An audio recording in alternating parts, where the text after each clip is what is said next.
ऋषि मुनियों की पावन धरती, देश धर्म का नाता है। कहते सारे लोग यही हैं, गो हमारी माता है। जाग उठो ओ भारतवासी, जाग उठो ओ भारतवासी, गो पर छुरियां चलती हैं। बंद करो गो माँ की हत्या, सारी जनता कहती है। बंद करो गो माँ की हत्या, सारी जनता कहती है।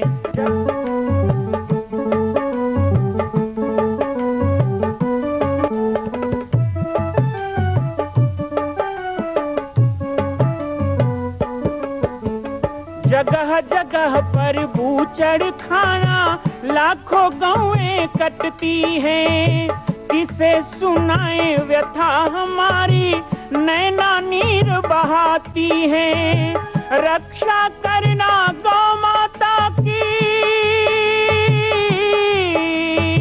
रक्षा करना गौ माता की, गीता ज्ञान सिखाती है। बंद करो गो माँ की हत्या, सारी जनता कहती है। बंद करो गो माँ की हत्या, सारी जनता कहती है।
एक बहुत ही सुंदर संस्मरण 1990-91 का,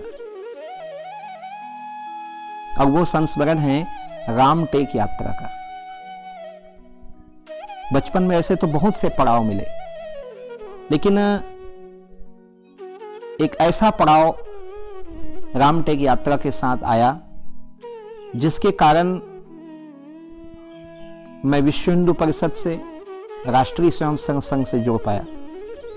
मुझे अच्छी तरह याद है कि मेरा कार्यक्रम था मोहला में, मोहला मानपुर, जिला राजनांदगांव। वहां की महिला समिति के द्वारा प्रवचन का समय लिया गया था 3 दिन का, और 3 दिन के कार्यक्रम में मोहला के बस स्टैंड में जब सभा होती थी तो पूरा का पूरा क्षेत्र उमड़ पड़ता था। गांव की माताएं बहनें 15-15 किलोमीटर से पैदल चल के आती थी। जामड़ी पाट में बालक भगवान आए हैं ऐसे सुने थे माताएं, लेकिन देखने और प्रवचन सुनने का अवसर वो गंवाना नहीं चाहते थे। मोहला में प्रवचन होने से मानपुर, औंधी, चौकी, छुरिया बहुत क्षेत्र के लोग वहां जुड़े। 3 दिन तक प्रवचन चला। तो इसी 3 दिन के प्रवचन में हमारे साथ श्री राम जी, जो कटंगी बालाघाट जिला मध्य प्रदेश के थे, वो जुड़े। उन्होंने पहले एक दिन प्रवचन सुना। दूसरे दिन मंच में जब प्रवचन समाप्त होने के बाद लोग प्रणाम करने आते थे तो वो भी आए और उन्होंने मुझसे कहा कि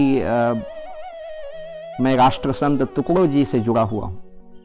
मैंने नाम सुना था तुकड़ो जी का कि महाराष्ट्र में तुकड़ो जी का बड़ा प्रभाव रहा और उनकी वाणी का आज भी गुरुदेव सेवा मंडल के तरफ नाम से पूरे महाराष्ट्र में प्रभाव है और बालाघाट जिला महाराष्ट्र के सीमा क्षेत्र में है तो वहां भी प्रभाव है।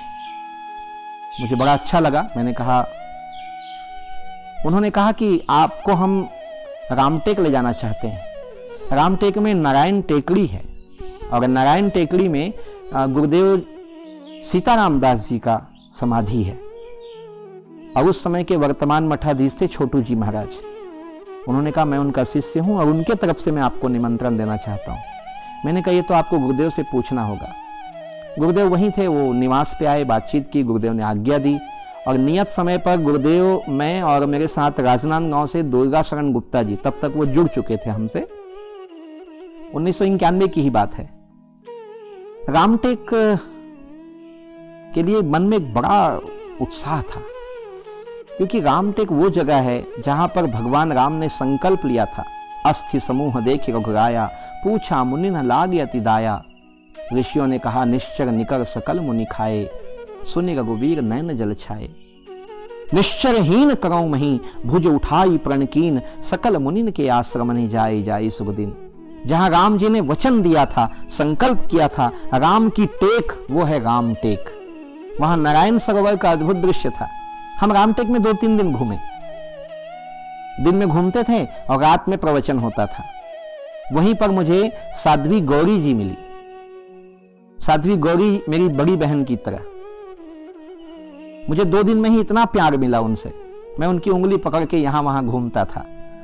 प्रवचन करते तो हम दोनों मंच में बैठते, पहले उनका प्रवचन होता, मैं सुनता, फिर मेरा होता, वो सुनती। इसी तरह छोटू जी महाराज का भी स्नेह मिला और बहुत से भक्तों से वहां परिचय हो गया। इन्हीं में से एक हैं हमारे गुलाब चंद खोबरागढ़े जी।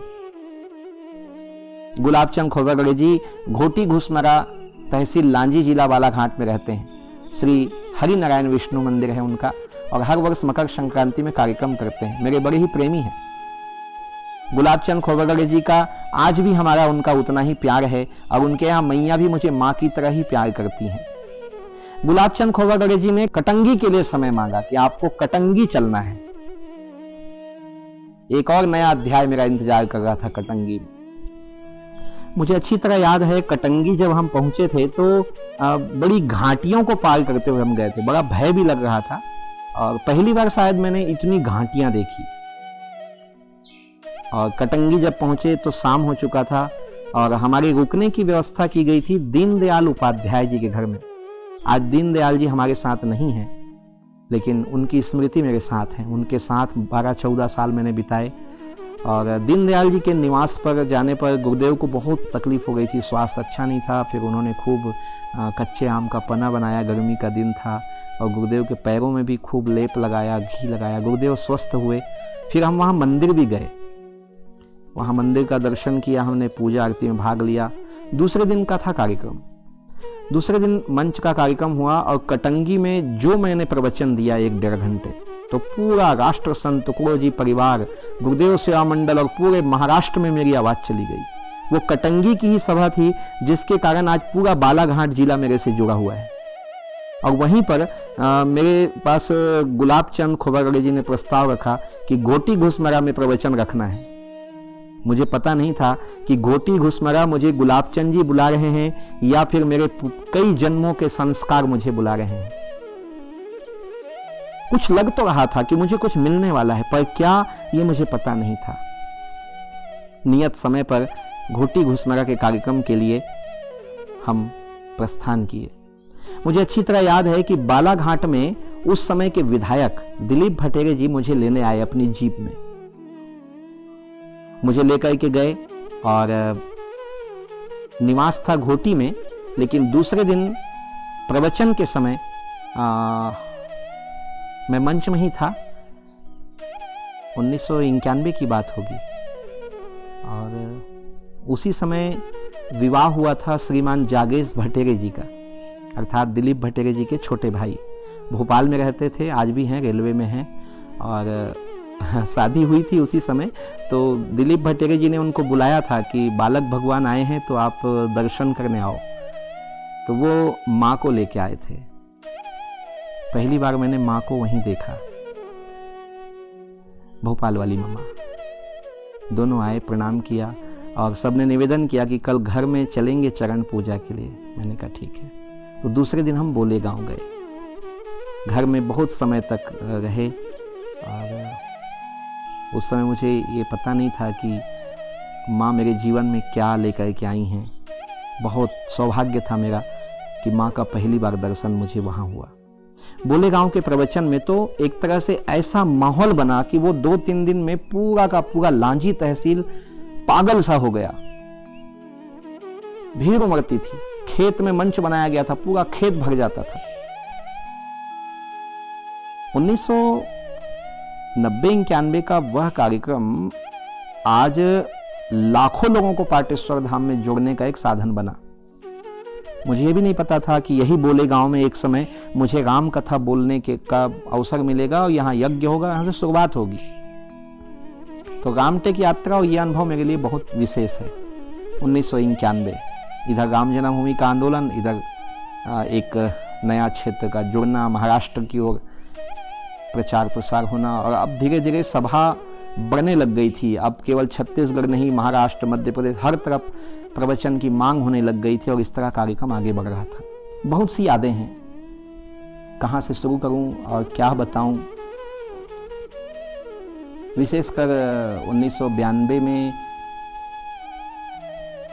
मेरे साथ कुछ ऐसी घटनाएं भी घटी और जीवन में वो याद रखने या भूलने लायक नहीं है। याद रखने लायक भी नहीं है, भूलने लायक भी नहीं है। बचपन की यादें कार्यक्रम के अंतर्गत वैसे तो मन होता है कि बचपन की सारी बातें आप सबके साथ बताऊं, लेकिन कुछ चीज़ें ऐसी होती है जिसको व्यक्ति विशेष का नाम लेके यदि बोलूं तो उनको बुरा लग सकता है। मुझे कई लोग राजनीति में भी उस समय खींचने का प्रयास किए। हालांकि उम्र क्या थी मेरी, 1992 में कोई ज़्यादा उम्र नहीं थी, मात्र मैं 15-16 साल का ही था। लेकिन 15-16 साल की उम्र में जहाँ वोट डालने का भी अधिकार नहीं होता है, उस समय में भी प्रस्ताव आने लग गए थे राजनीति के। हालांकि बहुत बाद जब मैं 20 साल का हुआ तो कई जगह ये चर्चा का विषय होता था और राजनीतिक मंचों में भी ये विषय उठता था कि शायद पवन दीवान जी की तरह बालक दास जी भी चुनाव लड़ेंगे। लेकिन 1992 में मैं राजनीति के बारे में जानने लगा। राजनीति क्या है, नेतागिरी क्या है, किस तरह से होता है। और उसी समय सबसे पहले मुझे दिवंगत दुर्ग के सांसद ताराचंद साहू जी मिले और उन्होंने मुझे एक पुस्तक दी थी। उन्होंने 2 पुस्तकें दी। एक तो रामधारी सिंह दिनकर जी के द्वारा लिखी हुई पुस्तक, जिसको जवाहरलाल नेहरू ने उसका विमोचन किया था, यानी आजादी के समय लिखी गई पुस्तक। संभवतः आज तक भारत के साहित्य के इतिहास में इतना बड़ा ग्रंथ नहीं छपा जो रामधारी सिंह दिनकर जी ने वो ग्रंथ लिखा। आज भी वो मेरे पास सुरक्षित है, 1992 का मिला हुआ। मैं पुस्तकों का बड़ा शौकीन रहा हूँ, बहुत संग्रह करता हूँ साहित्य का। पुस्तक का नाम है संस्कृति के 4 अध्याय। और ये संस्कृति के 4 अध्याय में उन्होंने कुछ छोड़ा ही नहीं है, संपूर्ण भारत को भर दिया। राजनीतिक, आध्यात्मिक, धार्मिक, समसामयिक, कोई भी पक्ष नहीं छोड़ा उन्होंने। हमारे देश में कितने आक्रमण हुए, क्या हुए, सब कुछ। ये देखिए, प्राचीन से लेकर आधुनिक काल तक भारत को जानने का एक बहुत बड़ा काम रामधारी सिंह दिनकर जी ने किया। एक पुस्तक तो स्वर्गीय श्री ताराचंद साहू जी ने मुझे वो दिया, और दूसरी पुस्तक उन्होंने मुझे दी थी चाणक्य नीति। पता नहीं क्या उनको ऐसा एहसास हुआ था कि राजनीति मुझसे प्रभावित होगी या मैं राजनीति में आ जाऊंगा, तो उन्होंने चाणक्य नीति पुस्तक दिया। मैंने चाणक्य को पहली बार पढ़ा, उसमें चाणक्य का जीवनी एवं चाणक्य नीति। तो चाणक्य जी के पूरे कार्य संवाद एक एक शब्द को मैं कई बार पढ़ता था। कहीं ना कहीं एक राजनीति को समझने की जो सूक्ष्म बुद्धि है मुझे 1992 में चाणक्य नीति और संस्कृति के 4 अध्याय पुस्तक से आई। मैं धन्यवाद करना चाहूँगा उनका, और उनके पूरे परिवार का स्नेह मुझे सदा मिलता रहा। पाटेश्वर धाम के प्रति भी उनका बहुत स्नेह रहा।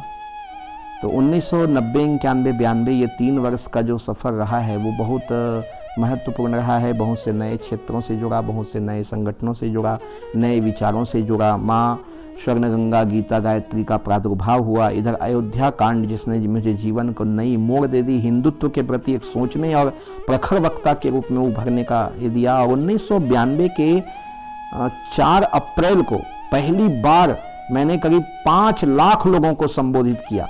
वो मेरे जीवन की पहली बड़ी सभा थी। वोट क्लब दिल्ली में विश्व हिंदू परिषद के आह्वान पर विशाल जनसभा का आयोजन। भारत के संपूर्ण विशिष्ट संतों का वहां पर उद्बोधन हुआ, जिसमें मेरा भी उद्बोधन था 20 मिनट। पहली बार जब मैं मंच में खड़ा हुआ बोलने के लिए तो मेरे पैर कांपने लगे, मेरी वाणी अवरुद्ध हो गई। लेकिन जैसे ही माइक के पास पहुंचा और मैंने अपना मंगलाचरण किया, रामो राजमनी सदा विद्यते रामं रमेशं भजे रामेणाभीता निशाचर चमु रामाय तस्मै नमः रामा नास्ति प्रायणं परत्रम रामास्य दासोस्मि हम रामे चित्तलह सदा भवतु मे भो राम मामुद्धरम। और कहाँ से वो ऊर्जा आई और मैं बेधड़क होकर के धारा प्रवाह 20 मिनट बोलता रहा और पूरी सभा तालियों की गड़गड़ाहट से गूंजती रही। बहुत हिम्मत आया था मुझे। दिल्ली से जब लौटा तो बहुत सुंदर स्वागत भी हुआ मेरा। बहुत लोगों ने बधाइयाँ भी दी कि बहुत बड़ा कार्यक्रम आप कह के आए हैं। और यही 4 अप्रैल का कार्यक्रम 6 दिसंबर 1992 के हिंदू शौर्य दिवस का भूमिका था। आगे हम आपको बाबा जी की पाती में 1992 में कैसे वो कलंकित बाबर का ढांचा तोड़ा गया वो आपको बताएंगे। बाबा जी की पाती से आप जुड़े रहें और ऐसे ही स्नेह देते रहें। आप सबकी जिज्ञासाओं का भी इंतजार रहेगा। कल हम आप सभी को पवित्र जगन्नाथपुरी के महत्तम और भगवान जगन्नाथ जी की रथ यात्रा के अवसर पर विशेष कार्यक्रम बाबा जी की पाती में दिखाएंगे। तब तक के लिए जय सिया राम, जय गो माता, जय गोपाल।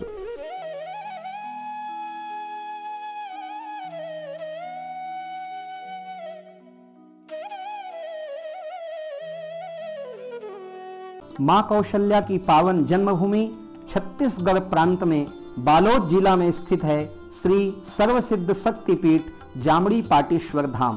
परम पूज्य सद्गुरुदेव राजयोगी बाबा जी की तपस्थली श्री पाटेश्वर धाम और विश्व के अद्वितीय मां कौशल्या जन्मभूमि मंदिर निर्माण का दर्शन करने और इसी प्रकार समसामयिक विषयों पर अपना ज्ञान वर्धन करने के लिए और 10,000 गायों के लिए बनने वाले श्री हनुमान नंदीशाला गो अभ्यारण्य का समाचार प्राप्त करने के लिए आप सभी देखते रहें YouTube चैनल पर राम बालक दास, और हमारे चैनल को आप सभी सब्सक्राइब करें, घंटी का बटन दबाएं ताकि आप सूचनाओं से जुड़े रह सकें। जय श्री राम, जय गो माता, जय गोपाल।